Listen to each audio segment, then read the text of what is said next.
Greetings, kindreds. It's Megan, and I'm jumping right in to this video. I really love collaging in my journals. Sometimes, I need to just kind of process things without words. And so that's kind of what I'm doing in this video. I kind of went for a purpley page and a blue page, and I do have them sped up 5 times speed because just, going through your stash and finding the things and moving the things around and cutting them down and gluing them down, it takes quite a bit of time. You can see here, I'm using a lot of what I call junk. I'm not a true junk journaler. Most of the things I purchase, and actually my journaling has gotten more expensive over the years, I think, because I am really committed to buying things from local Etsy shops and supporting some of the people that I watch on YouTube, that have Etsy shops. I did many moons ago. I don't anymore. Just there's too much going on in my life to have another side thing. And so that's even this, it's not, I know it's not the perfect quality of video, but I enjoy watching people do these.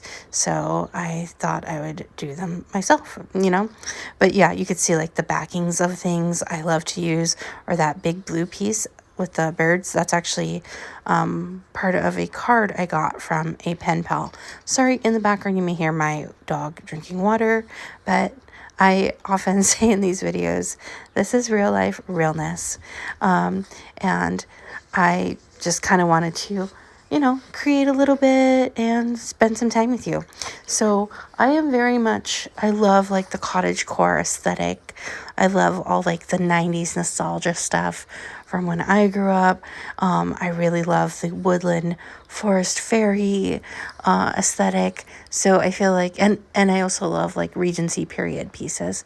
So those things kind of blend together in my journal. Here's some of the more high-end stickers in here that I've purchased or been given, this darling little Regency lady. Oh, it was a birthday gift from one of my dear pen pals. So I also have been, my friend Jay, who's also in the journal world, maybe a couple years ago said his goal for the year was to use his stash.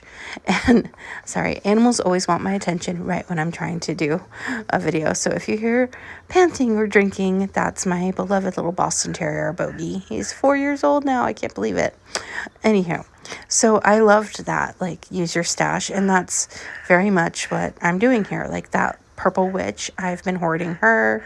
It's just some scrapbook paper and random bits. But back to the whole junk journaling. So I watched some junk journaling videos the other day. I wasn't really not feeling well. So that's one of the things I really appreciate, people that make videos. If you do, please let me know. If I'm not watching you, I'd love to. You keep me company when I am not doing well and when I'm doing well, but especially when you're not. It's just nice to have someone you can just kind of zone out, do your art with, because that's another thing. When I watch videos, I often am doing art. I think I was watching an interview while I was making these pages on YouTube, but yeah, I love watching different documentary interviews and whatnot. I also really love reading books or listening to audiobooks and then coming on YouTube and hearing people's reactions to them, because I don't want any spoilers. And let's see. So the junk journalers, a lot of them are saving candy wrappers. And I used to, those of you who've been around since 2011 when I was starting YouTube, or starting making videos here, I used to keep more mail things. I always use the Trader Joe's frequent flyers. I will, hopefully by the end of the year, organize my old journals and start kind of going through those, and you can kind of see my evolution. I'm still very much me. My partner and I did one of those painting classes where you a paint and sip, and I was asking people, could you tell which one of us did which painting? This is a while ago. And everyone kind of knew it was me. And I was telling him, like, can you believe, like, how do they know that? And he said, like, well, it just has, like, that Megan look. Like, I have my own little, like, aesthetic. And I think that's true even in clothing that I wear. Like, I do, like, very feminine things, like just a little tiny bit of lace or a little, I don't know, just bit of flair there. So, yeah, here, like I said, just layering, layering, layering. So it is kind of junky on purpose, but not junk journaling in the more traditional way where people, they make such cool things. I love when they, people who can make like whole journal covers and sew in the signatures like out of a cereal box. And I have tried to do stuff like that before. It just doesn't resonate with me as much.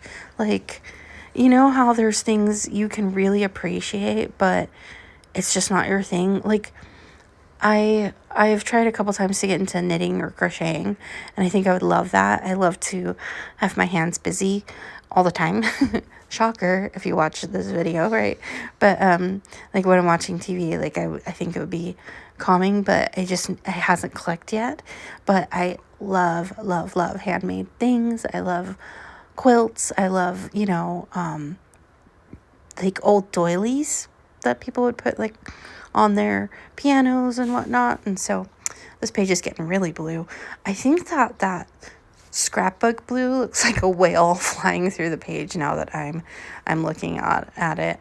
But yeah, so it's kind of neat to see different people's journals. It would be cool to have like a lineup of pictures of people in the journal community of their pages without their hands, right?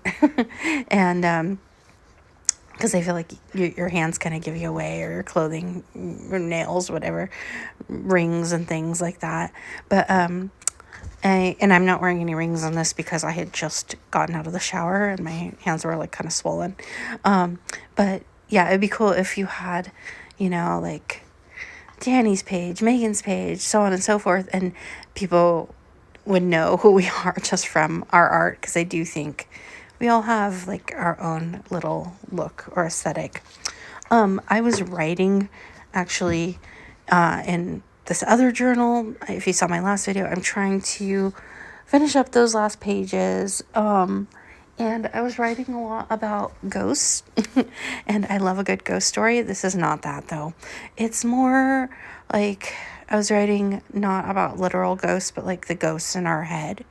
And like there is somebody in my life that passed away not that long ago that hasn't really been in my life for some time, but I keep thinking about this person, and I don't know, it's like, it's a me thing, right? Like I need to let go a little bit. And so that's kind of how I interpret ghosts, but I love a good ghost or angel story. Not sure I quite believe in the way that intrigues me in terms of literary, but yeah. Oh, I also, like, here's my little egg jar of stamps. I love using postal stamps. So I have pen pals that will send me stamps from their letters. I think that's such a cool way to, speaking of junk, right, to include something that's literally free, and I really love like English monarchy stamps in particular. I don't collect them, although I've thought about doing it. Am I there yet? I mean, I have so many old lady hobbies. But I just enjoy like silhouettes, the old fashioned silhouettes, too. So in art, just in general, or cameos. So I love Queen Elizabeth stamps and whatnot. And I'm weird, so I don't mind when they have like the postal markings in them. But if you have a friend who is a junk journaler or a collage person, whatever this kind of medium that I'm doing is, sending them like, a couple of old used stamps might be something that they'd enjoy. I know a lot of people, I used to be really good at sending washi tape samples. That's another cool thing. I should get back into doing that. I just haven't been pen paling or doing friend mail the same way that I used to. I have shrunk my circle, kind of intentionally, and I feel very much at peace with it. So, yeah. But let me know, what kind of things you like to send or include in mail or share. I do really enjoy doing just like some random friend mail to people in the journaling community. A lot of you I've known for like a decade, it's crazy. And hopefully one day we will meet in person. I have met people that I've met online, both through my baby name channel and through here, which is just a wonder, right? That I've been doing these things for many, many moons. This page, it's so weird because hovering over it, you get a different perspective of it versus when I was in live time just creating the page. It looks cool with my like hydraulic nails there. And you can tell I don't like white space, so I'm adding just little bits and bobs. As I was doing these, I was thinking about, a little bit about what I had just written about, and so I decided to name the pages. And this one I went with the word hope, because I am processing a lot, and I do have just hope in the future and with my health. And then this one I put feel, because I think it is that blessing and curse to feel deeply. Thanks for coming along and joining me in this little process. Lots of love to you. Happy creating.